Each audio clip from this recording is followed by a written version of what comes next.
சினிமாக்களையும் ட்ராமாக்களையும் வச்சு இவங்களும் இவங்களுடைய குடும்பத்தாரும் இந்த மணிமேகலையும் இவங்களுடைய குடும்பத்தாரும் நல்லவங்கள மாதிரி பிளான் போட்டுக்கிறாங்க, ஐடியா பண்ணிக்கிறாங்க. இப்போ சமீபத்தில் விஷால் படம் ரத்தனம் வந்துச்சு இல்லையா, அது இவர் தான் ரத்தனம்.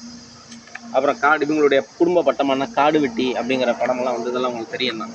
அது மாதிரி மாநகர காவலில் வர்றது போல் என்ன வந்துட்டு, அதாவது மாநகர காவலில் வந்தது போல் வாஜ்பாய் ஒன்றும் சோனியா காந்தியையோ இல்லை இந்திரா காந்தியையோ கொலை செய்யறதுக்கு முயற்சி பண்ணலையே.